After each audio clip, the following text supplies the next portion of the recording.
Lekin jigar, bir safar kechirsanglar bo'lsa kerak. Chunki menga buni sovg'a qilishganda, katta kelsam ekan deb o'yladim-da.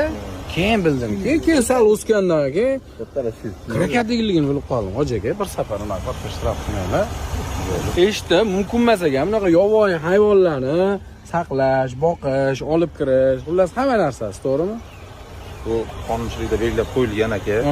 Ya'ni o'sha krokodillar, timsoh oilasiga kirganlik sababli ularni saqlash, boqish va nima deydi, yirtqich hayvonlarni uyda saqlash umuman mumkin emas.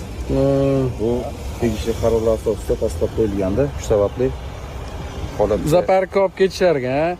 Buni ismi Momiq, xudo xolisi katta bo'lganda Momiq. Faqat bu hozir depressiyada, ozgina tushkunligi tushib qolgan, ko'pchilik o'ynab qo'yganda, bunga yangi tug'ilgan sichqonning bolasini beriladi-da. Shunaqalar bilan berilsa, yaxshi hazm qilib, yaxshi katta bo'ladi. Yaxshi qarabsizlar aka.